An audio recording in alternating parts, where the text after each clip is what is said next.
మంచిదండి. ఇంతవరకు కూడా మరి పాటల ద్వారా దేవుని నామాన్ని మహిమపరచండి. ప్రియ సహోదర సహోదరులకు నా వందనాలు, అలాగే వాక్యాన్ని చదివినిపించినటువంటి పెద్దలకు నా వందనాలు తెలియపరచుకుంటున్నాను. మరి ఇది నాన్న మనం వాక్య భాగంలోకి వెళ్దాం. మరొక ఆదివారాన్ని వాక్యం వినుటకు, దేవునికి కృతజ్ఞతాస్తులు చెల్లించుటకు దేవాది దేవుడు మనకు అనుగ్రహించాడు. అందుని బట్టి దేవాది దేవునికి కృతజ్ఞతలు, స్తుతులు, స్తోత్రాలు సమర్పించుకుందాం. మనం ఇప్పుడు విన్నటువంటి మాటల్లో అంటే పెద్దలు చదివి వినిపించారు కదండి, అందులో ఉన్నటువంటి ఒక వాక్యము ఈరోజు మనం చెప్పుకునేటువంటి పాఠంలో అది ఎదురయ్యేటువంటి మాట ఉంది. దాన్ని మనం ఒకసారి జ్ఞాపకం చేసుకుందాం. చదివాం కాబట్టి వెంటనే ఒకసారి దాన్ని జ్ఞాపకం చేసుకుందాం. జ్ఞాపకం చేసుకుని ముందుకు కొనసాగుదామండి. ఏంటి అని అంటున్నాడనంటే, తిమోతికి రాసినటువంటి 2వ పత్రికలోనే 3వ అధ్యాయము 13వ వచనాన్ని 12వ వచనం అండి, 12వ వచనంలో సోదరులు చదివారు. ఇప్పుడు ఏంటంటే, క్రీస్తు యేసునందు సద్భక్తితో బ్రతకను ఉద్దేశించిన వారు హింస పొందుదురు అనేటువంటి మాట. అంటే దేవుడిని నమ్ముకున్నందుకు హింస ఖచ్చితంగా పొందాలా, లేకపోతే హింస వచ్చినా దాన్ని సహించుకోవాలా? ఇది ఒక ప్రశ్న మనకి. దేవుడిని నమ్ముకున్నందుకు హింసలు వస్తాయా, లేదా నమ్ముకున్నటువంటి మనకి ఒకవేళ హింస వచ్చినా దాన్ని భరించేవారుగా ఉండాలా? ఈ రెండు క్లారిటీ తీసుకోవాలి మనం. హింస వచ్చినా భరించేవారిగా, ఎందుకంటే దేవుడిని నమ్మిన తర్వాత ముందుండినట్లుగా ఉండకపోవచ్చు, పరిస్థితులు మార్పు చెందొచ్చు, మనతో ఉన్నవారే మనల్ని ఏదైనా అనొచ్చు. కానీ వాటన్నిటికీ సిద్ధపడి నాకు నొప్పి కలిగినా కానీ నేను భరించుకుంటాను అనేటువంటి ఒక నినాదాన్ని లేదా నిర్ణయాన్ని మనం కలిగి ఉండాలి అన్నది ఇక్కడ అర్థం అన్నమాట. కాబట్టి దేవుడిని నమ్ముకున్నందుకు హింసలు కాదు, నమ్ముకోక ముందు ఎవరితోటైతే మనం ఉంటామో నమ్ముకున్న తర్వాత వారే మనకు విరోధులు అవుతారు ఖచ్చితంగా. ప్రభుని యేసుక్రీస్తు కూడా భూమి మీద ఉన్నటువంటి దినాల్లో ఆయన తెలియచేసింది అదే. అత్తకి, కోడలకి, తండ్రికి, బిడ్డలకు, వారి మధ్యన నేను విరోధాన్ని ఏర్పాటు చేస్తాను అనేటువంటి మాట అంటాడు ఆయన. ఎక్కడ అంటే మత్తయి సువార్త 10వ అధ్యాయం ఉంటుంది ఆ విషయం. ఏంటి అని అంటే గొడవలో పెడతానని కాదు ఆయన ఉద్దేశం. మునుపు నా దగ్గరికి రాని వారు కుటుంబంలో 10 మంది ఉన్నారనుకోండి, వారందరూ రాలేదు, నేనేంటో తెలియలేదు. ఈసారి ప్రభువైన యేసుక్రీస్తు యొక్క రక్షణ సువార్త వినబడిన తర్వాత ఆ 10 మందిలో ఒక 2 తెలుసుకున్నారు. ఇప్పుడు ఈ 10 మందికి ఉన్న 8 మందికి సమస్యలు వస్తాయన్నమాట. ఈ 10 మంది ఇలా 2 ఇలా వస్తుంటే 8 మంది వాళ్ళని ఆటంకపరిచేటువంటి పనో, వాళ్ళని ఏదైనా మాట అనేటువంటి విధానమో, వాళ్ళని బాధించేదో నొప్పించేదో ఏదో ఇక్కడ ఎదురవుతూ ఉంటుంది అన్నమాట.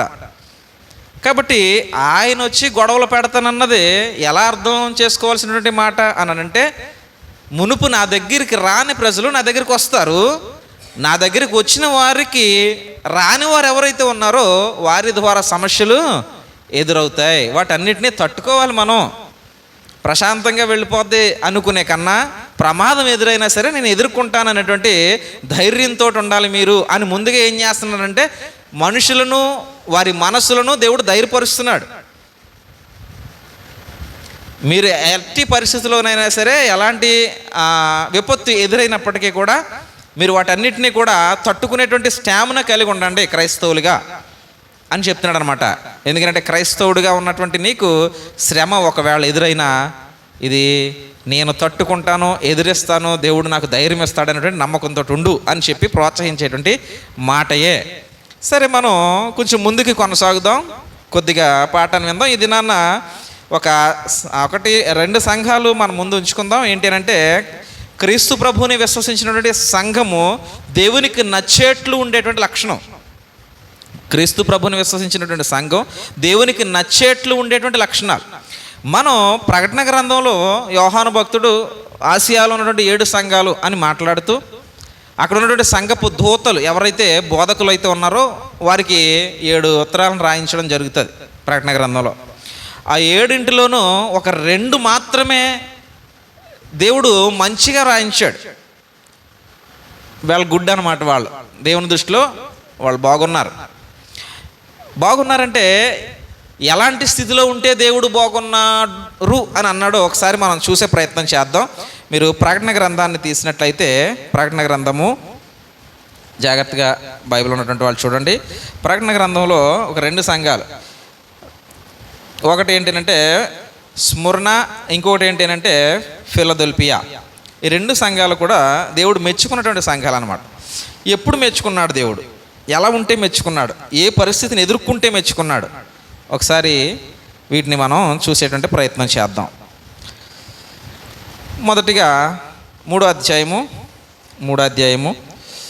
7వ వచనాన్ని చూసినట్లయితే, ఫిలదెల్ఫియాలో ఉన్న సంఘపు దూతకు ఇలాగు రాయము, దావీదు తాళపు చెవి కలిగి ఎవడునూ వేయలేకుండా తీయవాడును, ఎవడునూ తీయలేకుండా వేయువాడును, సత్య స్వరూపయగు పరిశుద్ధుడు చెప్పు సంగతులు ఇవి అన్నాడు. దేవుని యొక్క శక్తి ఏంటో అక్కడ చెప్తున్నాడు. యేసుప్రభు యొక్క శక్తి ఏంటి అని అంటే, ఆయన తీస్తే ఎవరో వెయ్యలేరు, ఆయన వేస్తే ఎవరో తీయలేరు. ఏంటి వేయడం, ఏంటి తీయడం అంటే ఎంట్రన్స్. నువ్వు ఎంటర్ అయ్యేటువంటి ద్వారముఖం, ఏదైతే ముఖద్వారం ఉంటాం కదా, అది ఏదైతే ఉందో ఆ ఎంట్రన్స్ దేవుడు నీకు ఎంట్రీ ఇచ్చాడు అనుకో, ఇక దాన్ని ఆపడం ఎవరి వల్ల కాదు. దేవుడు నీకు క్లోజ్ చేస్తాడు అనుకో, నిన్ను లోపలికి తీసుకురావడం ఎవరి వల్ల కాదు. ఇది ప్రభు యొక్క స్టామినా. ఆయనకున్నటువంటి ఆ బలాధిక్యాన్ని ఇక్కడ తెలియపరుస్తున్నాడు అనమాట. అలాంటి వాడు తెలియచేస్తున్నాడు ఏమనేనంటే 8వ వచనంలో, నీ క్రియలను నేను ఎరుగుదును. నీ క్రియలను నువ్వేంటో నాకు తెలుసు అంటున్నాడు. నీ ఆలోచన ఏంటో తెలుసు, నీ మనసు ఏంటో తెలుసు, నీ ఊహలు ఏంటో నాకు తెలుసు. నీ క్రియలను నేను ఎరుగుదును. నీకున్న శక్తి కొంచెమై ఉండినను నీవు నా వాక్యమును గైకొని నా నామమును ఎరుగననలేదు. చాలా ప్రాముఖ్యం ఈ మాట. శక్తి ఎంత ఉంది? అయ్యో నాకు ఓపిక లేదండి అనేవాళ్ళ కోసం అన్నమాట ఇది. నేను పరిగెత్తలేనండి, నేను ప్రార్థించలేనండి, నేను పాడలేనండి, నేను నడలేనండి, నేను చదవలేనండి అనేవాళ్ళ కోసం అన్నమాట. ఏంటంటే నన్ను నేను బలహీనపరుచుకునే ప్రతి ఒక్కరికి కూడా ఇక్కడ దేవుడు తెలియజేస్తున్నాడు, నువ్వు కొంచెంలోనే ఉన్నావు, తక్కువలోనే ఉన్నావు, అయినా కానీ తక్కువలో ఉన్నంతలో దేవుడిని వదిలేవాడిగా మాత్రం లేవు. అది ఇక్కడ ఉద్దేశం. ఏంటంటే నీకున్న శక్తి కొంచెమై ఉండినను నీవు నా వాక్యమును గైకొని నా నామమును ఎరుగననలేదు అన్నాడండి. నీ ఓపిక తక్కువే, నీ శక్తి తక్కువే, నీ జ్ఞానం తక్కువే, అవన్నీ తక్కువ కదా అని చెప్పి నీ పైకి ఏదైనా బరువు వచ్చినప్పుడు, నా వల్ల నీ పైకి ఏదైనా బరువు వచ్చినప్పుడు నేను మొయ్యలేను కాబట్టి ఆయనకి నాకు సంబంధం లేదు అని అనలేదంట. మనం సంఘంతో చెప్తున్నాడండి. గుడ్ అని పిలిపించుకునేటువంటి సంఘ లక్షణం అన్నమాట. అంటే ఏ రకంగా వస్తాయండి ఇవి? ఒకసారి చూడండి. ఇంకా నేను క్రింద చదువుతాను, చెప్పుకుందాంలే. ఇదిగో తలుపు నీ ఎదుట తీసి ఉన్నాను, దానిని ఎవ్వడును వేయలేడు. అంటే ఆయన తీసినట్టు తలుపు, నువ్వు రావచ్చు ఇక లోపలికే. ఎవరు రావచ్చు? ఆయన నామమును ఎరగనని వారు. ఎప్పుడు ఎరగనంటాం? చిన్న ప్రశ్న. ఎప్పుడు ఎరగనందాం, ఎప్పుడు ఎరగనంటాం? ఒక ఆయన్ని చూద్దాం సరదాగా, ఏమండి? ఒక ఆయన చూద్దాం, తర్వాత మళ్ళీ వద్దాం ఇక్కడికి, ఒక ఆయన చూసి వద్దాం.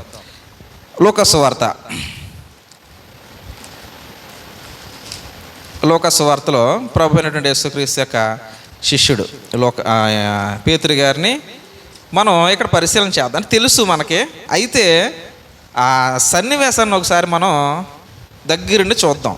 ఇది తెలుసు మనకి, ఒకసారి దగ్గరుండి చూద్దాం. ఏంటో చూద్దాం ఒకసారి. లూకా సువార్త 22వ అధ్యాయము, లూకా సువార్త 22వ అధ్యాయము 57వ వచనాన్ని మనం ఒకసారి చూద్దాం. 57వ వచనాన్ని. అందుకు పేతురు, అమ్మాయి నేను ఎరగనా నేను అన్నాడు. నాకు తెలదు అంటున్నాడు అనమాట.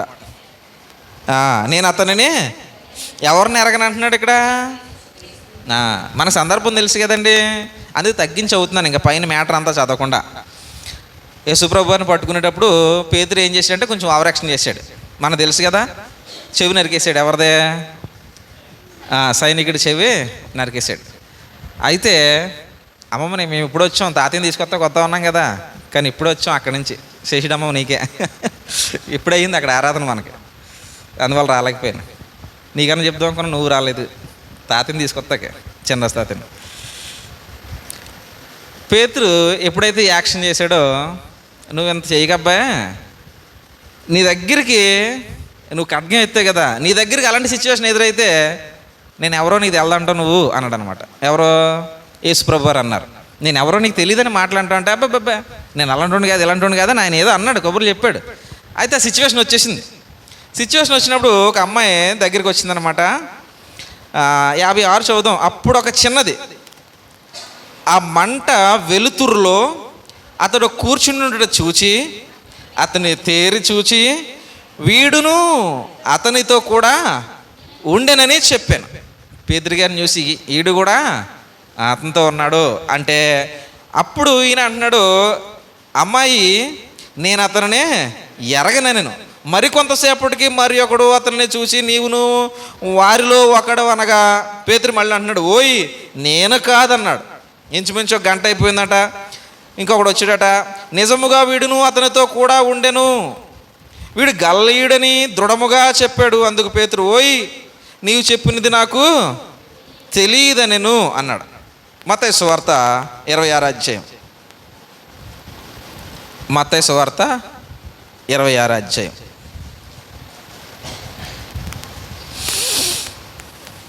ఇక్కడ కూడా మనం చూసే ప్రయత్నం చేద్దాం. ఇక్కడ కొంచెం ఇంకా బాగా రాశారు ఈయన మత్తయి గారు. అక్కడ సింపుల్గా చెప్పాడు పేతురు గారు, నాకు తెలియదు అని ఊరుకున్నాడు. అక్కడ లోకా గారు రాసినటువంటి రాతల్లో నాకు తెలియదని ఊరుకున్నాడు. కానీ మత్తయి గారు కొంచెం గట్టిగా రాసాడు. ఎందుకంటే ఎవరైతే యూదులు ఉన్నారో వాళ్ళకి అర్థం అవ్వాలి అసలు విషయం అని చెప్పి ఆయన గట్టిగా రాశాడు అనమాట. ఇక్కడ చూద్దాం ఒకసారి. 70 వచ్చిన దగ్గర చూస్తే అదే సిచ్యువేషన్ జరుగుతుంది. అందుకు అతడు, నేనుండలేదు, నీవు చెప్పు సంగతి నాకు తెలియదని అందరి ఎదుట అంటే ఈయన రాసిన రాతలు చూడండి అన్నమాట, వేరేగా అందరి ఎదుట అన్నాడు. తర్వాత మళ్ళీ 71లో చివరికి వచ్చేసరికి అక్కడ ఏం మాట్లాడుతున్నాడు, యేసుతో కూడా ఉండినని అక్కడి వారితో చెప్పగా అతడు ఒట్టు పెట్టుకుని నేను ఉండలేదు అన్నాడు. తర్వాత మళ్ళీ ఇంకా క్రిందకి వెళ్ళిపోదాం, 74 దగ్గరికి వెళ్ళిపోదాం. అందుకు అతడు, ఆ మనుష్యుని నేను ఎరగనని చెప్పి శపించుకొనుటకును ఒట్టు పెట్టుకునుటకును మొదలు పెట్టాను అన్నాడు. అంటే ఎంత గట్టిగా బుకాయిస్తున్నాడో చూడండి. ఇప్పుడు లోకా గారు రాసింది పైపైన రాసుకుంటూ వెళ్ళిపోయాడు, కానీ మత్తయ్య గారు లోతుగా రాశారు. అసలు అక్కడ ఏం మాటలు చెప్పాడు అన్నది కూడా రాశాడు. ఎందుకంటే దేవుడు ప్రతి మాట లెక్క చూస్తాడు. ఏమంటున్నాడనంటే, ఒట్టు పెట్టుకుంటున్నాడు దేనికి, తన్ను తాను శపించుకుంటున్నాడు దేనికి అనంటే, నేను క్రీస్తు ప్రభు సంబంధిని కాదు అని చెప్పడానికి. ఎంతకనే నేను ఆయన సంబంధిని అని చెప్పడానికి కాదు, నేను క్రీస్తు ప్రభు సంబంధిని కాదు అని చెప్పడానికి ఒట్టు పెట్టుకుంటున్నాడు, శపించుకుంటున్నాడు. ఎందుకు? కారణం ఏంటి అసలు? ఎందుకు ఈయన నేను కాదు, నాకు అతనికి సంబంధం లేదు, ఆయన ఎవరో నాకు తెలీదు అనడానికి గల కారణం ఏంటి? శ్రమ వస్తుందేమో అనే భయం, నొప్పి పుడుతుంది అనేటువంటి ఆలోచన. శ్రమ వస్తుంది, నాకు నొప్పి వస్తుంది, నాకు ఏదో దీనివలన విపత్తు వస్తుంది అనేటువంటి భయం. నాకు క్రీస్తు ప్రభుకి ఏ సంబంధం లేదు అని అనిపిస్తుంది అనమాట పేతురుతో. భయం. ఇప్పుడు మనం ప్రకటన గ్రంథంలో చూసినటువంటి సంఘం, ఫిలదెల్ఫియా సంఘం దగ్గర దేవుడు కనుగొన్నదేంటి అని అంటే, ఆ భయం లేకపోవడం.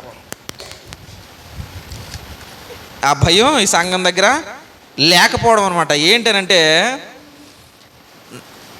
శక్తి కొంచెమై ఉండినను నీవు నా వాక్యమును గైకొని నా నామమును, వాక్యాన్ని గైకొన్నావు, నా నామాన్ని ఎరగనలేదు. నువ్వు ఎరగనలేదు. నేను ఆయన తెలుసు, నాకు తెలుసు, నేను ఆయన మనిషినే. నీకు అవి తీసేస్తాను, ఈ తీసేస్తాను, ఏం తీసేసినా పర్వాలేదు, నేను ఆయన మనిషినే. ఎందుకనంటే ఏమో అలాంటి సిచ్యువేషన్ రావచ్చేమో ఒకవేళ మనకే, ఈ పరిపాలనా విధానాలు, ప్రభుత్వాలు, వాటి నుంచి ఒకవేళ ఇలాంటి విపత్తు ఎప్పుడైనా ఎదురవచ్చేమో. ఏమండి, ఇప్పుడు ఆల్రెడీ ఉంది. ఎస్సీ క్యాస్ట్లో ఉన్నవాళ్ళు క్రిస్టియన్స్ అయితే వాళ్ళు ఎస్సీ క్యాస్ట్ కాదు. ఇప్పుడు నాది ఎస్సీ క్యాస్ట్ కాదు, నేను క్రిస్టియన్ కాబట్టి నా క్యాస్ట్ లేదనమాట. వాళ్ళకి ఈ అంటే ఎస్సీలకు వచ్చేటువంటి రాయితీలు ఏమీ రావు అనేటప్పటికి మనం ఏమవుతాం, కొంచెం కంగారు పడతాం. అరే ఉద్యోగం రాదేమో, బియ్యం రావేమో, పప్పు 120 రూపాయల పప్పు 70 రూపాయలకి వస్తుంది, అది రాదేమో అనుకుంటాం. ఏమండి, ఇదన్నమాట సంఘం. లేకపోతే క్రీస్తు ప్రభువుని ఎరిగినటువంటి వారు అలాంటి భయానికి లోనై నాకు ఆయనకి ఏ సంబంధం లేదు అని అంటే, నీకు ఆయనకి ఏ సంబంధం ఉండదు. నిజంగానే నీకు ఎక్కడే సంబంధం లేదని దేనికోసం అంటున్నావు, ఇంకెప్పటికీ సంబంధం లేకుండా ఆయన కట్ చేసేయడానికి సిద్ధంగా ఉన్నాడు. కానీ ఫిలదెల్ఫియా సంఘం ఎలాంటి శ్రమలు వచ్చినప్పుడు, మనలాంటి శ్రమలు కాదండి, అక్కడ సంఘానికి వచ్చిన శ్రమలో చాలా భయంకరమైన శ్రమలు వచ్చినాయి. ఊచకోత కోసేసారు, నిప్పులు పెట్టేశారు, వాళ్ళని నిలబెట్టి వారి మీద తారు పోసి వెలిగించేసి కాగడాలుగా కాల్చేశారు. క్రైస్తవ స్త్రీల గర్భాలు చీల్చేశారు. అయినా మేము ఎరగము అన్న మాట అనలేదు వాళ్ళు. అలాంటి సంఘాలను చెప్తున్నాడు అన్నమాట ఇక్కడ. ఇది 1వ శతాబ్దపు చివరాంశానికి వచ్చినప్పుడు అక్కడ నీరో చక్రవర్తి, టైటస్ చక్రవర్తి, ఇలాంటి చక్రవర్తులు కొందరు పరిపాలించారు ఈ రోమా సామ్రాజ్యాన్ని. అప్పుడు క్రైస్తవుల్ని చాలా హింసలు పెట్టారు, చాలా అంటే చాలా హింసలు పెట్టారండి. ఈ వెస్పేసియన్ అని ఒకడు, వీళ్ళు చాలా హింసలు పెట్టారు క్రైస్తవుల్ని, చంపేసి చీల్చి చెండాలేశారు.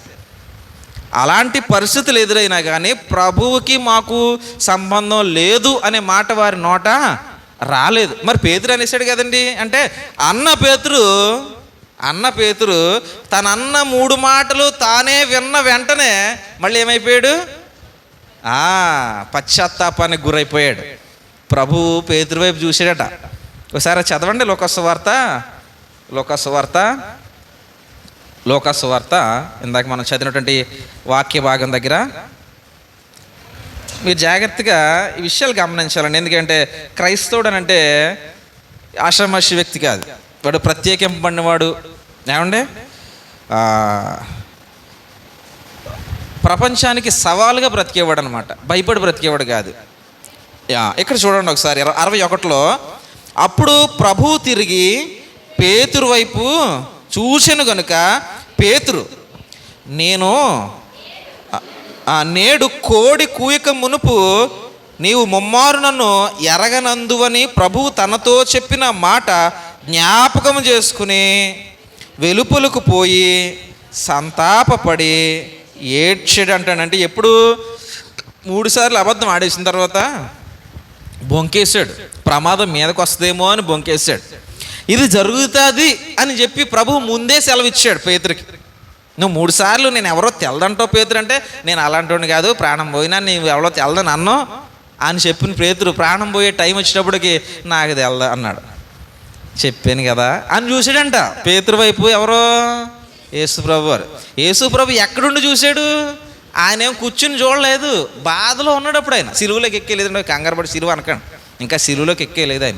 ఆయన పేతూర్యము దగ్గర నుండి ప్రశ్నించబడుతున్నాడు, అటు ఇటు తిప్పబడుతున్నాడు, అవమానించబడుతున్నాడు. అప్పుడు అన్నమాట ఇది జరుగుతుంటా. ఇలా 3 సార్లు అనేటప్పటికి పేతురు కళ్ళ వైపు క్రీస్తు చెప్పాను కదా అని చూసాడు. మన వైపు చూస్తాడండి. ఎప్పుడు చూస్తాడంటే, మనం బాప్తీసం తీసుకోవడానికి వచ్చి మాట ఇస్తాం కదా, అప్పుడు అలా చూస్తాడు నీ కళ్ళ వైపు, మాట ఇచ్చే కదా అని. ఈసారి మనం మళ్ళీ లోకంలోకి వెళ్ళిపోతాం. అంటే బాప్తీసం తీసేసుకున్నాం, అయిపోయింది, ఆరాధన అయిపోయింది, మళ్ళీ సమాజంలోకి వెళ్ళిపోతాం. సమాజంలోకి వెళ్ళడం వేరు, లోకంలోకి వెళ్ళడం వేరు. సమాజంలోకి వెళ్ళడం అంటే మన జీవనం, లోకంలోకి వెళ్ళడం అంటే దేవునికి వ్యతిరేకం. శరీరాశ, నేత్రాశ, జీవపుడంబం, ఇది లోకం. సమాజం అంటే మనం బ్రతికేటువంటి జీవనం. సమాజంలోకి వెళ్ళిన మనం లోకంలో కలిసిపోతుంటామే. అప్పుడు మళ్ళీ చూస్తాడు మన వైపు, ఏంట్రా నువ్వు ఇచ్చిన మాట నాకు అని. మరి దేవుడు చూస్తున్నాడు కదా నా వైపు అనేటువంటి ఒక్క ఇంకితం మనకుంటే, పేతురు ఆ కళ్ళు వైపు చూసిన వెంటనేనట ఏమైపోయాడండి, కృంగిపోయాడు. నిజంగా కృంగిపోయి తలదించుకున్నాడు అనమాట. వెంటనే పశ్చాత్తాపానికి గురయ్యాడు. అవును, శ్రమ వస్తుంది, దాన్ని ఓర్చుకోవాలి, దానికి సిద్ధపడే కదా నా దగ్గరికి రావాలి అని ముందుగానే దేవుడు కోరుకుంటున్నాడు క్రైస్తవుల్ని. పౌలు గలతీ ప్రాంతానికి వెళ్ళినప్పుడు, ఇందాక సోదరులు చదివారే, ఎక్కడ తిమోతి తిమోతి పత్రిక 2వ పత్రిక కదండి, ఇందాక చదివిన పత్రికలో 3వ అధ్యాయం దగ్గర ఆయన కొన్ని ప్రదేశాలు చెప్పారు. 11వ వచనం, 3వ అధ్యాయం 11వ వచనంలో అంతియొకయ, ఇకోనియ, లుస్త్రా అను పట్టణముల్లో నాకు కలిగినట్టే. ఇది ఎక్కడ అనుకుంటున్నారు? గలతీ ప్రాంతం. ఇది గలతీ ప్రాంతం అనమాట అండి. పేతురు గారు, పౌలు గారు గలతీ ప్రాంతం బోధించడానికి వెళ్ళినప్పుడు అక్కడ ప్రదేశాలు అవన్నీ కూడా ఆ ప్రదేశాల్లో జరిగినటువంటిది చెప్పాడనమాట. ఏం జరిగింది మనకి? అపోస్తల కార్యాలు 14వ అధ్యాయం 19వ వచనం. అపోస్తల కార్యాలు 14వ అధ్యాయం 19వ వచనం చూస్తే, అంతియొకయ నుండి, ఇకోనియా నుండి యూదులు వచ్చి జనసమూహములను తమ పక్షంగా చేసుకుని పౌలు మీద రాళ్ళు రువ్వి అతడు చనిపోయేనని అనుకుని పట్టణపు వెలుపలికి అతనిని ఈడ్చిరి. అయితే శిష్యులు అతని చుట్టూ నిలిచి ఉండగా అతడు లేచి పట్టణంలో ఇది ఇలాగ హింస జరిగింది కదా. ఆ హింస తిమోతి నువ్వు చూసావు, నాకు జరిగిందేంటో నువ్వు నీ చెవులారా విని ఉన్నావు, అదంతా నీకు తెలుసు. అది నీకు తెలిసి ప్రభు యొక్క పనిలో నేను ఉంటాను వచ్చినాడు నువ్వు. ప్రభు యొక్క పనిలో నేను ఉంటానని వచ్చినాడు నువ్వు. ఇదే అధ్యాయము 22వ వచనంలో, ఇదే అధ్యాయం 22వ వచనం అపోస్తల కార్యాల్లోనే, శిష్యుల మనస్సులను దృఢపరచి విశ్వాసమందు నిలకడగా ఉండవలననియు అనేక శ్రమలను అనుభవించి మనము దేవుని రాజ్యంలో ప్రవేశించవలననియు వారిని హెచ్చరించాడు. బాధ అనేటువంటిది మన గుండెకు తాకినప్పుడు అది బరువుగా అనిపించిన క్షణం ప్రభువుతో దూరం అయిపోవాలి అనే ఆలోచన నీకు రాకూడదు. ఇది దేవుడు చెప్తుంది. ఎందుకంటే ప్రతి మనిషికి బాధ అనేటువంటిది గుండెకి తాకుతుంది. తాకని రోజు ఉండదు, తాకని నెల ఉండదు. ఏదొక్క దానివల్ల నీ మనస్సుకు నొప్పి వస్తుంది.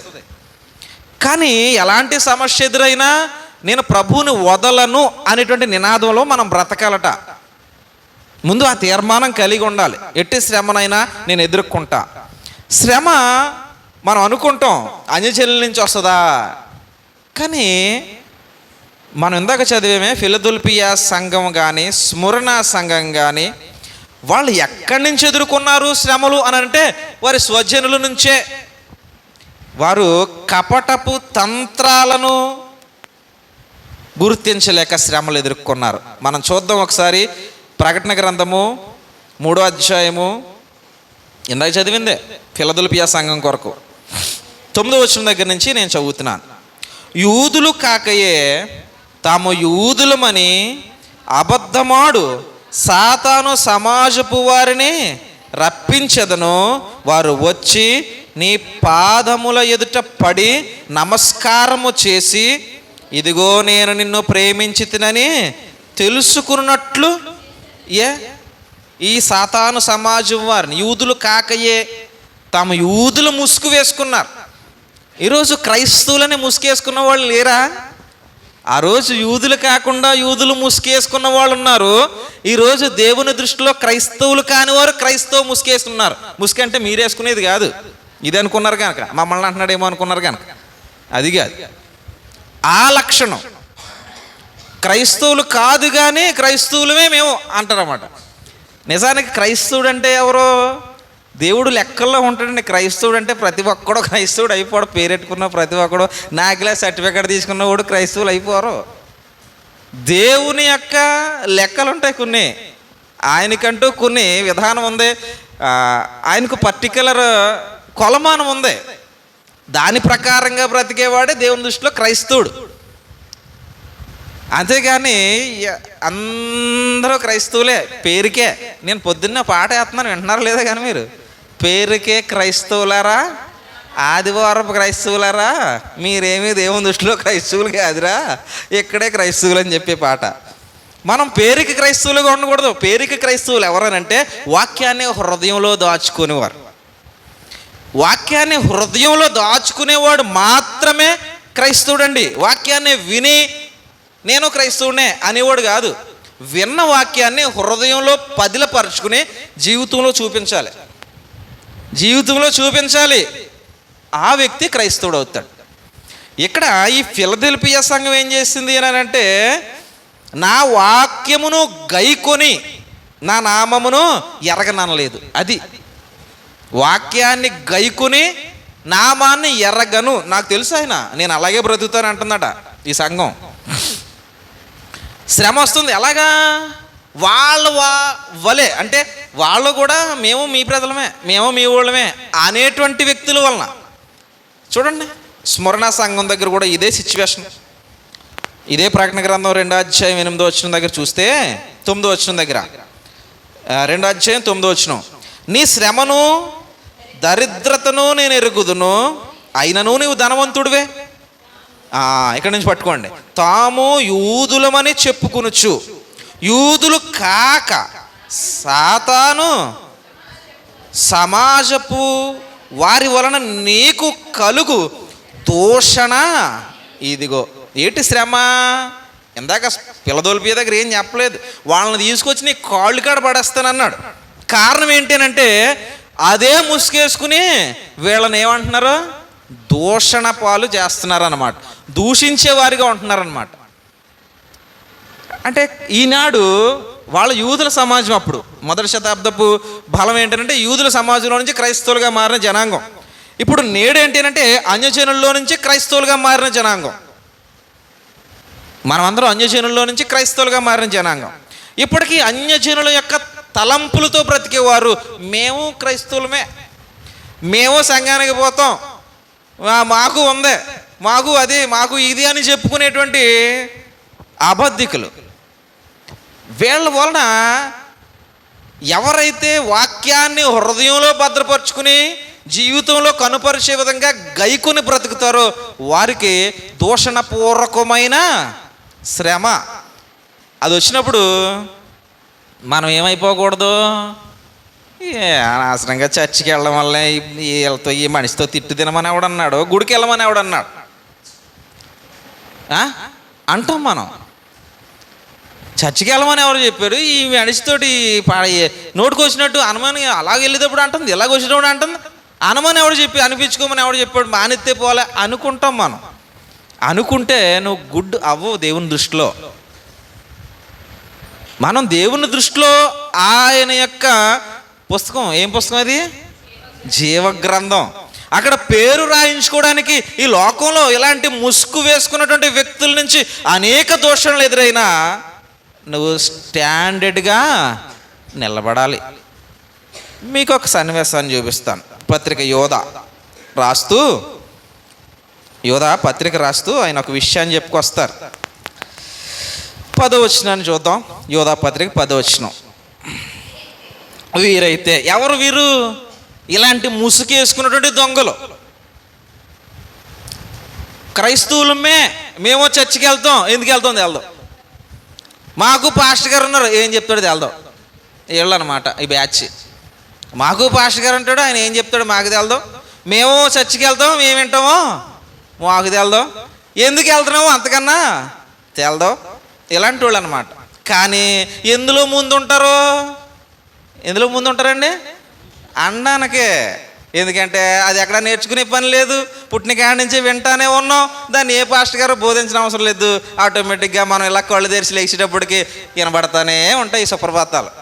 సో ఏ నేర్చుకో అవసరం లేదు కాబట్టి ఫ్రీగా వచ్చేస్తాయి నోట్లో నుంచి.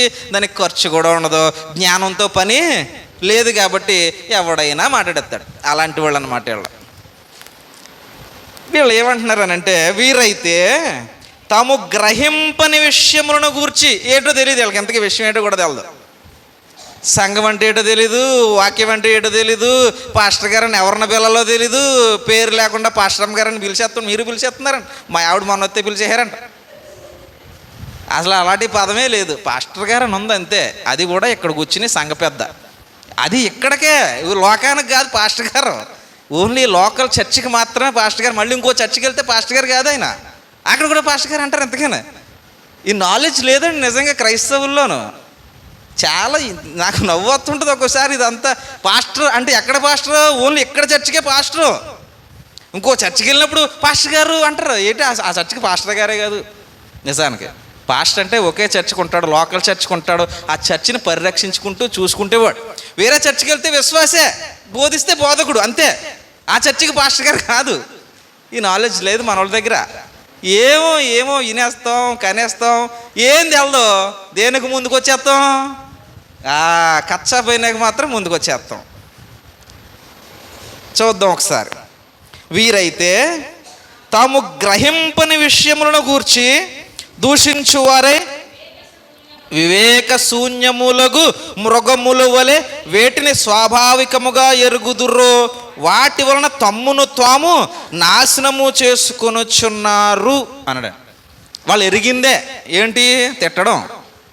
వారు ఎరిగిందే ఏదోటి నొప్పి వచ్చేలాగా అనడం.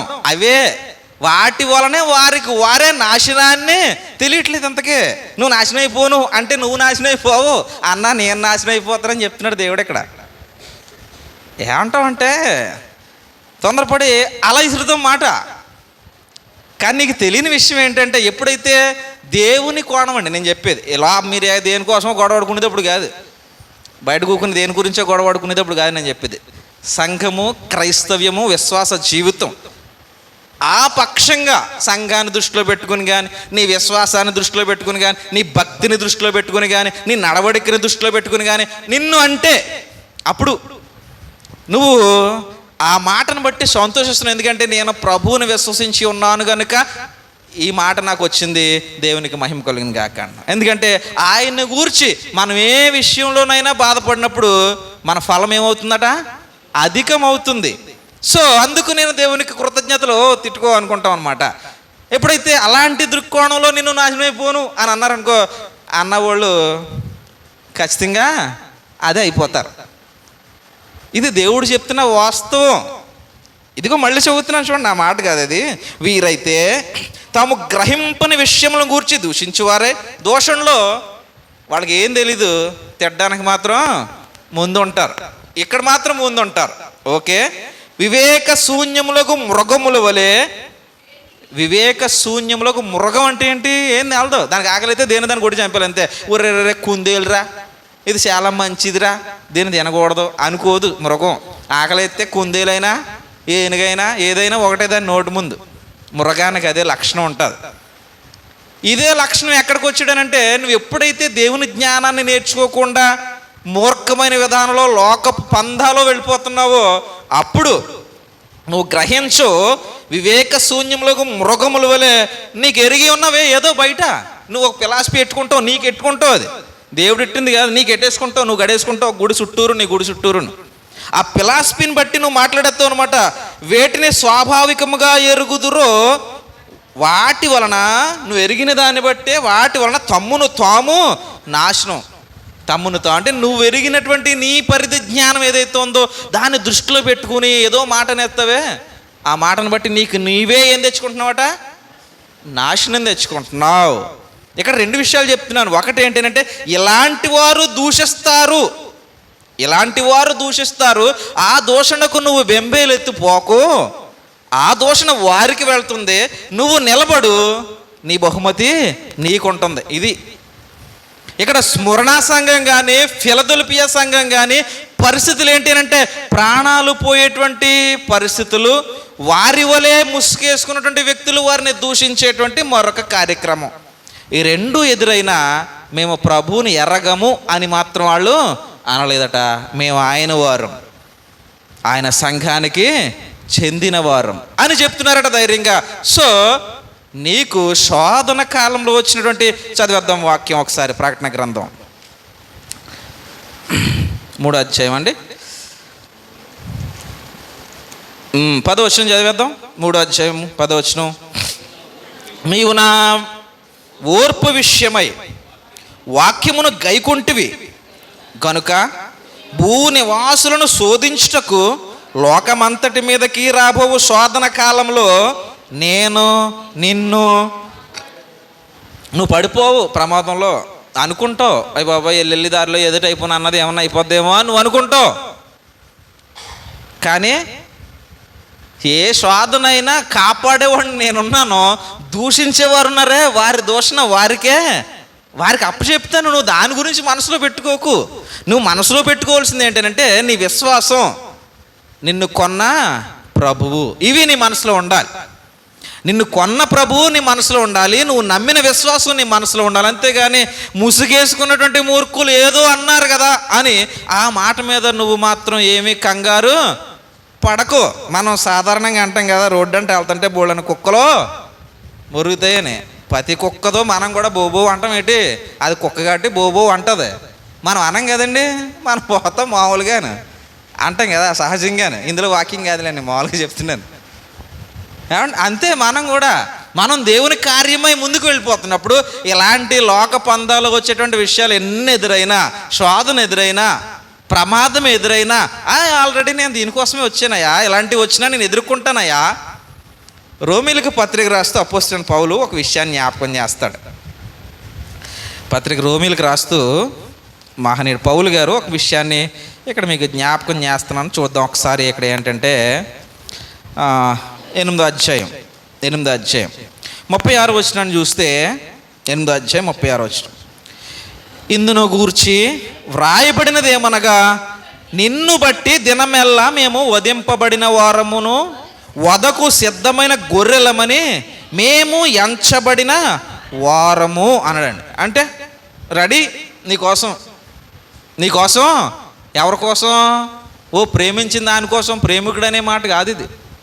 లోకంలో నిజమైనటువంటి ప్రేమికుడు క్రీస్తు, ఆయన కోసం ప్రియురాలైనటువంటి సంఘమైన మనం అనాల్సిన మాట ఇది. రెడీ నీకోసం అని. పేతురు నువ్వెవరో తెలీదు అని అన్న ఆయన మళ్ళీ ఆయన కళ్ళలో కళ్ళు పెట్టి చూసిన వెంటనే పశ్చాత్తాపానికి గురయ్యాడు కదా.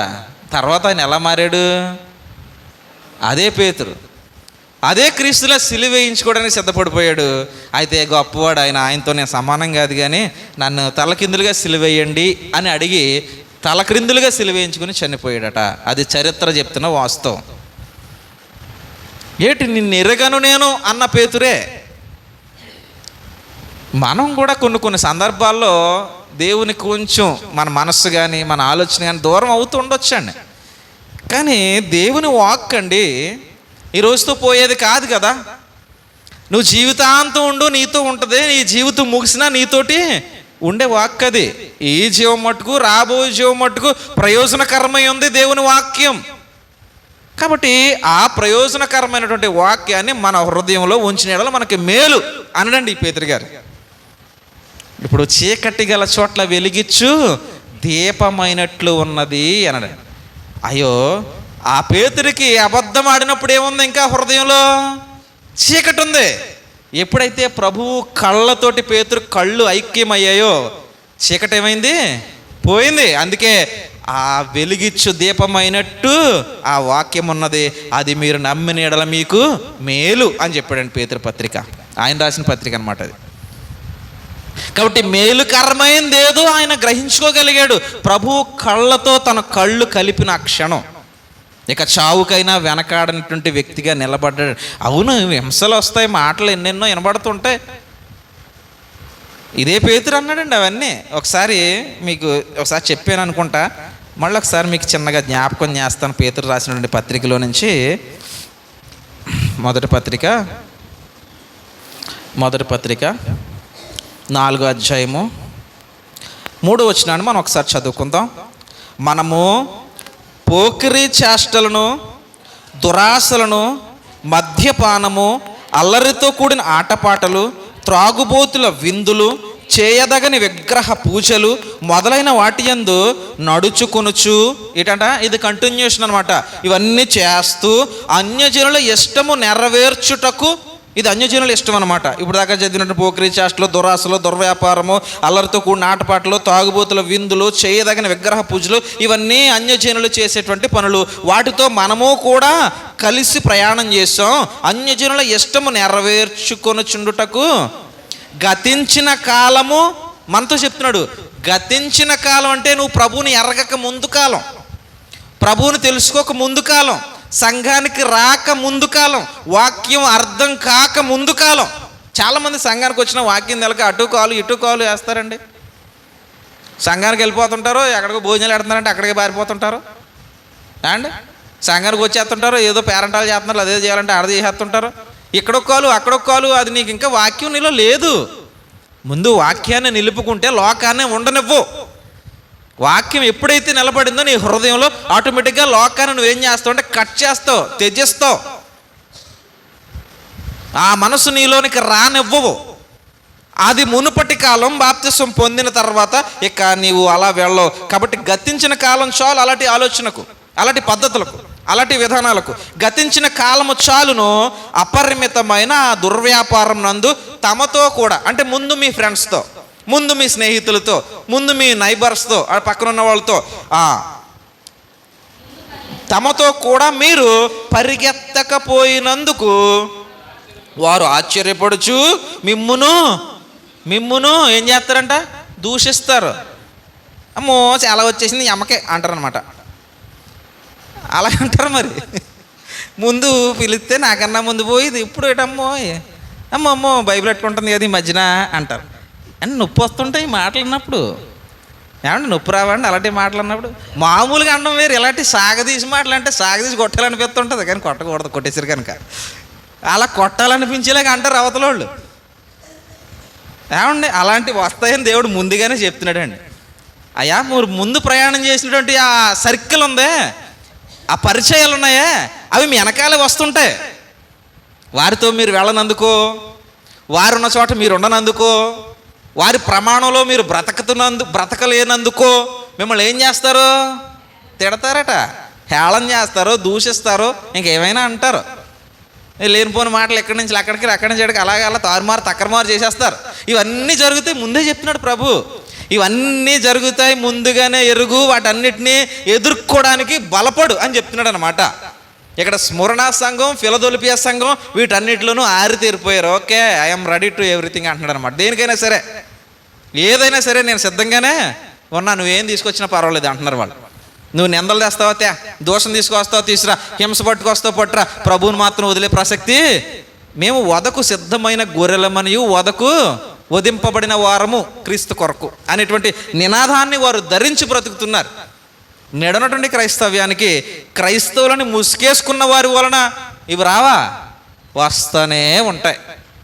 వాళ్ళు క్రైస్తవులే, కాకపోతే వాక్యం ఎరగని క్రైస్తవులు, దూషణ మాత్రమే ఎరిగిన క్రైస్తవులు, వాక్యం అంటే ఏంటో కూడా తెలియని వారు. వాళ్ళని క్రైస్తవులు అన్న అవసరం లేదు, వాళ్ళని క్రైస్తవులు అన్న అవసరం లేదు. క్రైస్తవ ముసుగేసుకున్న లోకము, అదే చెప్పాడు ఇక్కడ. యూదులు ముసుగేసుకున్న లోక సంబంధులు, ఇప్పుడు క్రైస్తవ ముసుగేసుకున్న లోక సంబంధులు, అంతే. ఆనాడు యూదులు ముసుగేసుకుంటే ఈనాడు క్రైస్తవులు ముసుగేసుకున్నారు. వారిలో వాక్యము ఉండదు. కాబట్టి వాక్యం ఎరిగినటువంటి నీవు భయపడన అవసరం లేదు. చూడు ఒకసారి ప్రకటన గ్రంథంలో ఒకసారి ఈ సంఘాన్ని మళ్ళీ మనం పరిశీలన చేద్దాం. ఫిలదెల్ఫియా సంఘం ఏమన్నాడండి? 10లో ఏమన్నాడు? ఆ శోధన కాలమందు నేను నిన్ను కాపాడుదును, నేను త్వరగా వచ్చుచున్నాను, ఎవడును నీ కిరీటమును నపహరింపకుండునట్లు నీకు కలిగిన దానిని గట్టిగా, ఏం కలిగింది? గట్టిగా పట్టుకోమన్నాడు. నాకు కలిగిందంటే మనం బ్యాంకులో దాచుకున్నాయో మెళ్ళలో వేసుకున్నాయో అనుకుంటాం. అవి కాదు, బ్యాంకులో దాచుకున్నాయి మెళ్ళలో వేసుకున్నాయి కాదు. మరి ఏటి గట్టిగా పట్టుకోమంటున్నాడు దేవుడు? విశ్వాసం. నువ్వు నమ్మిన నమ్మికుందే, నీ ప్రభువుని నమ్మేవు కదా. ఈ ప్రభు ద్వారానే నేను పరలోకం వెళ్తాను, ఈ ప్రభు ద్వారానే నేను పాప ప్రక్షాళన పొందుకున్నాను, ఈ ప్రభువులో ఉన్నప్పుడే నా జీవితానికి ఒక అర్థం ఉంటుంది అని నువ్వు విశ్వసించేవే. ఆ విశ్వాసాన్ని ఎలా పట్టుకోవాలి? ఎందుకంటే ఇలాంటి ఈ ఒడిదుడుకులు ఎదురైనప్పుడు ఏమైపోతుంటాం అంటే విశ్వాసంలో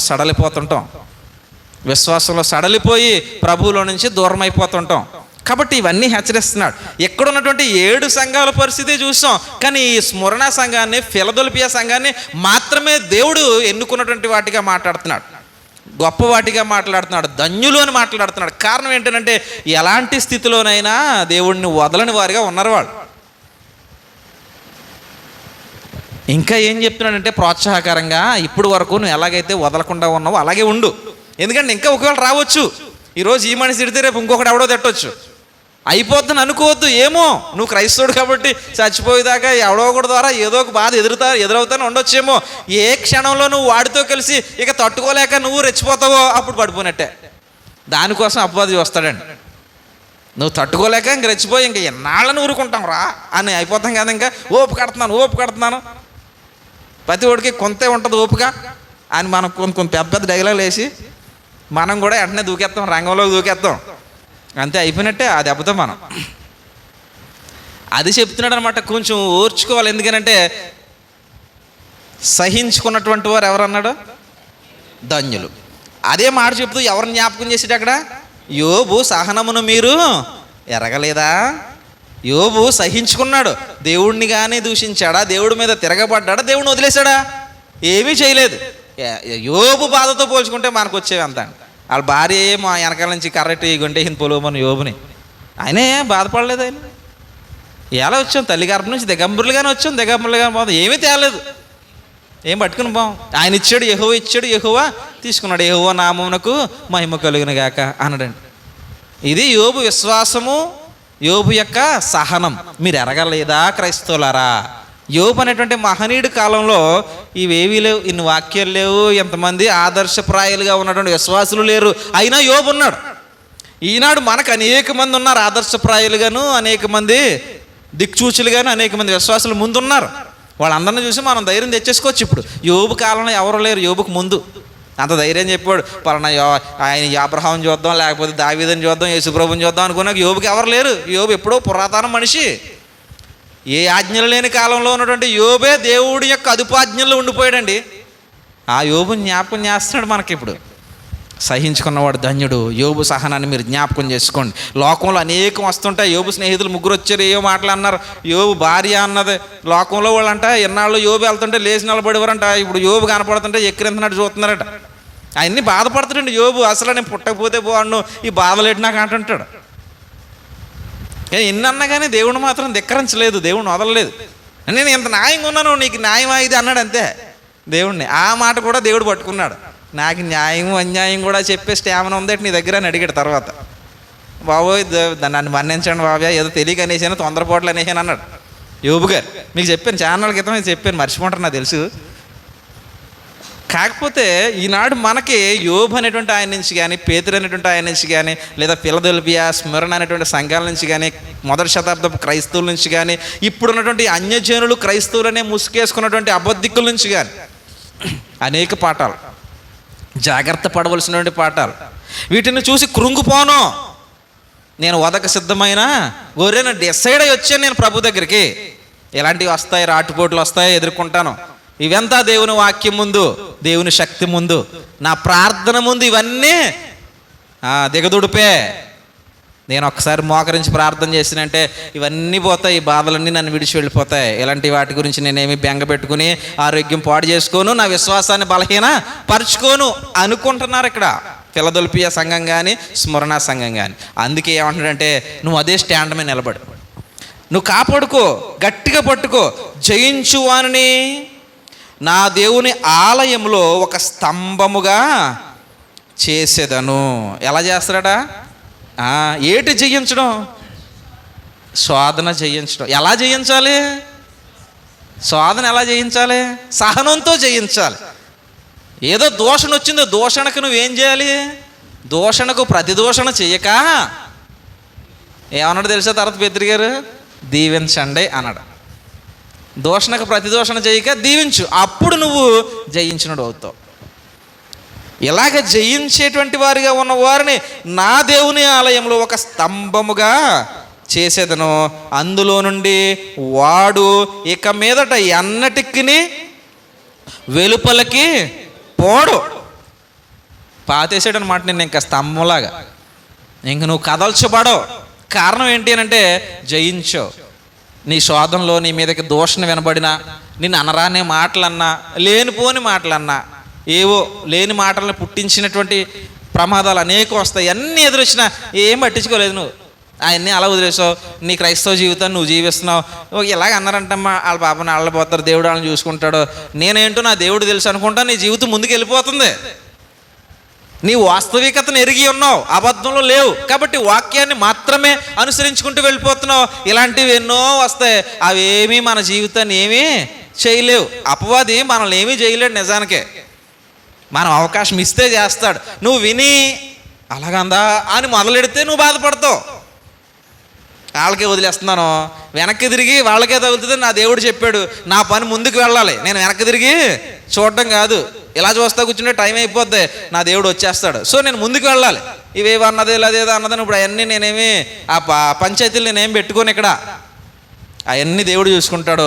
నా ప్రయాణం ముందుకి అని నువ్వు ఎప్పుడైతే ముందుకు వెళ్ళిపోతున్నావో అది నీకు ఇచ్చేటువంటి జయం దేవుడు. అదేగాని మనం అలాగలి ఏదో గొడవాడిసి గెలిచేసాం అనుకుంటాం. ఎప్పుడైతే అలాగేమో నువ్వు అప్పుడే ఓడిపోయావు దేవుని దృష్టిలో. కాబట్టి దేవుని దృష్టిలో గెలిచేవాడిగా ఉండాలన్నదే దేవుని కోరిక. అలాంటి జయం పొందితే నీ ఒక స్తంభంగా ఇప్పుడు ఈ యోహాను, పేతురు వీళ్ళని ఇలా స్తంభాలుగానే పోల్చడండి. ఈ తిమోతి పత్రిక రాస్తూ పౌలు వాళ్ళని అలాగే అన్నాడు. గలతీ పత్రిక అనుకుంటాను, గలతీ పత్రిక రాస్తున్నప్పుడు అంటాడు, స్తంభాలుగా ఎంచబడినటువంటి వారు అంటాడు గలతీ పత్రికలో. ఈ కేఫా అంటే పేతురు గారిని, యోహాన్ గారిని, ఈ ప్రకటన గ్రంథం రాసిన యోహాన్ గారిని, అంటే వాళ్ళు పాతుకుపోయారు, సంఘం కొరకు నిలబడిపోయారు. ఇక వాళ్ళ మీద నిలబడతారు ఎంతమందినైనా. కదిలిపోరక, ఎన్ని మాటలైనా ఎంత బాధ అయినా కదిలిపోరక నిలబడిపోతారు అలా సంఘం కోసం. అది వాళ్ళ లక్షణం. ఈ ఫిలదెల్ఫియా, స్మరణ లక్షణాలు అవి. కాబట్టి 7 గురించి జ్ఞాపకం చేసి 2 మంచి ప్రవర్తన, క్రైస్తవ జీవన విధానం కలిగినటువంటి సంఘాలుగా వీళ్ళనే అన్నాడండి. ఫిలదెల్ఫియా సంఘంతో రాసినటువంటి మాటలు, స్మరణ సంఘంతో రాసినటువంటి మాటలు సేమ్ 2 ఒకటే ఉంటాయి. శ్రమలో కూడా దేవుణ్ణి వదలని వారు, వాక్యాన్ని గుండెల్లో దాచుకుని వాక్య ప్రకారమైనటువంటి జీవితాన్ని కలిగి ఉన్నవారు, ఎవరో ఏదో అంటారని దేవుని పని మానని వారు. వీళ్ళు ఎవరు ఎన్ని అనుకున్నా దేవుని కోసం నేనున్నాను అని నిలబడిన వారు, వదకు సిద్ధమైన గొర్రెలు అని వారికి వారే మంచి నిర్ణయం తీసుకున్నటువంటి విశ్వాసులు. కాబట్టి ఇది క్రైస్తవ జీవితం. క్రైస్తవ జీవితం ఏదో పూల పాన్పులాగా వెళ్తుంది అని ఆశపడకూడదు. ఎలాగున్నా నేను జీవిస్తాను. అది పూల పాన్పవనే, ముళ్ళ పాన్పవనే, ప్రభువు కోసం నేను నిలబడతాను అని నువ్వు బలమైన నిర్ణయం తీసుకో. ఈరోజు భవిష్యత్తులో కూడా అలాగే ఉండేవాడుగా దేవునికి నీ సాక్ష్యాన్ని కనపరచు. నీకు ముళ్ళ పాన్పే ఉండదు నిజానికి. ఎందుకంటే ముళ్ళైనా ఈడు తొక్కుకుంటా వెళ్తాడు కానీ నన్ను వదలడు అని దేవుడు డిసైడ్ అయితే ఇక ముళ్ళు ఇచ్చే పని ఏముంది దేవునికి. అదే ముళ్ళు మీదకి ఈయన ఎప్పుడైతే చూసామో అప్పుడే నన్ను వదిలేస్తాడు అనే భవిష్యత్తు చూపించాం అనుకో, దేవుడికి రేపే ముళ్ళు కనపడతాయి. ఎందుకని ఒక 20 సంవత్సరాల తర్వాత ముళ్ళు మీద దోస్తే అప్పుడన్నా వదిలేసిపోతున్నావు నువ్వు. కాబట్టి ఇంక నీకు అప్పుడు దాకా పోషణ ఎందుకు? దేవుడు నిన్ను రేపే ముళ్ళు ఇస్తాడు, రేపే పోతావు. అదే నేను ఎలాంటి పరిస్థితిలోనైనా దేవుడిని వదలను, సంఘంతోనే నేను నిలబడతా. నా ప్రభు యొక్క సంఘం ఇది, స్వరక్తం ఇచ్చి సంపాదించినటువంటి సంఘము. అందులో నన్ను దేవుడు తన స్వరక్తంతో కొనుక్కున్నాడు. కాబట్టి నేను విలువ పెట్టి కొనబడినటువంటి వ్యక్తిని, ఇక నేను నా సొంతం కాదు అని చెప్పి నీ నిర్ణయం భవిష్యత్తులో కూడా ఇదే నిర్ణయం దేవుడికి ఇస్తే, ఈడు భవిష్యత్తులోనూ నాతోటే ఉంటాడు, ఇప్పుడు నాతోటే ఉంటాడు. ఇంక ఈయన బాధపరిచినా ఈయన పరీక్షించినా పని నాతోటి ఉండేదే ఫలితం. సో ఇంకా పరీక్షించాల్సిన పనే ఉంది అని దేవుడు మంచి నిర్ణయం తీసుకోవచ్చు మన పక్షంగా. కాబట్టి జీవితాంత సాక్ష్యాన్ని నేడు దేవునికి ఇచ్చేవారిగా ఉండాలి మనం. అలా ఇచ్చేవారిగా ఉంటే ఈనాటి నుంచి దేవుని ప్రేమను మనం పొందుకోగలుగుతాం. ఇంకా పరీక్షించుకునే జీవితమే అనుకో మనకి. నేటెల కాలం పరీక్షించుకోవడమే ఇంకా కాదు. ఈనాడు ఇవి దేవునికి. ఇదిగో నా ఎండడే ఏదైతే ఉందో ఆ రోజు వరకు ఇదే విశ్వాసంతో ఉంటా, ఒకసారి చెక్ చేసుకో భవిష్యత్తులో అని నమ్మకాన్ని ఇవ్వండి దేవునికి. మీరు ఎవరైనా నా ఎండడే నాడు కూడా వెళ్ళి చెక్ చేయి, ఇలాగే ఉంటాను నేను నీకోసం అని దేవునికి ఒక్క సాక్ష్యాన్ని ఇచ్చి చూడండి. నువ్వు ఉండాలి. నువ్వు పోయేవాడువో ఉండేవాడో దేవునికి తెలుస్తుంది. భవిష్యత్తు చూసే దేవుడు. పేతురు అబద్ధం ఆడతాడని అబద్ధం ఆడకముందే చెప్పిన దేవుడు. దేవాలయం నేలమట్టం అయిపోద్దని నేలమట్టం అవ్వక ముందే చెప్పిన దేవుడు. ఏం జరగకముందే జరుగుతుందని చెప్పిన దేవుడు. 3వ దినాన లేస్తానని లేవక ముందే చెప్పిన దేవుడు. కాబట్టి భవిష్యత్తు తిరిగిన దేవుడు అన్నీ చెప్పగలడని గుర్తుంచుకో. ముందు ఎలాగుంటావో దేవుడికి తెలుసు. ఈరోజు నువ్వు నిర్ణయం తీసుకుని నేను ఎలా ఉంటాను దేవా అని నువ్వు నిజాయితీగా చెప్తే, అలాగే ఉంటే, అలా ఉండేలాగా నేను దేవుడు భవిష్యత్తులో చూస్తే ఈ రోజు నుంచి దేవుని ప్రేమను మనం పొందుకుంటాం. కాబట్టి నిర్ణయం మన చేతులకైనా ఉందండి. అబ్రహాం గురించి కానీ దావీదు గురించి కానీ ముందే చెప్పాడు దేవుడు. ఏమని? నా మనసు ఎరిగిన వారు అని. అబ్రహాం గురించి తన బిడ్డలకి నీతి న్యాయాలు నేర్పేవాడు, నా కోసం బ్రతికించేవాడు. పిల్లలే లేనప్పటికీ భవిష్యత్తులో కూడా గొప్ప సాక్ష్యాన్ని ఇచ్చేసాడు దేవుడికి. అబ్రహాం అంత గొప్ప సాక్ష్యాన్ని ఇచ్చేసాడు దేవునికి. మరి దావీదు హృదయానుసారుడైన మనుషుడు, అంటే నా హృదయం ఏంటో తెలుసుకుని దాని ప్రకారంగానే ఉంటాడు. ముందుగానే ఇచ్చేసాడు సాక్ష్యం. మనం ఇవ్వగలమా? ఇస్తే మనం ధన్యులమే. కాబట్టి సంఘం అనేటువంటిది దేవుని యొక్క అనాది సంకల్పంలో భాగం. దీనికోసమే ప్రభువు లోకానికి వచ్చాడు. ఇందులో మనం నిలబడాలి, నిలదొక్కుకోవాలి, స్తంభంగా ఎదగాలి. అప్పుడు దేవుని రాజ్యంలో నీవు సుస్థిర స్థానాన్నే సంపాదించుకున్నవాడు అవుతావు. మనం అందరం అట్టువారిగా ఉండాలని దేవుడు కోరుకుంటున్నాడు. మనం అట్టువారిగానే ఉందాం, అలా ఉండడానికే ప్రయాసపడదాం. మీ అందరికీ వందనాలు.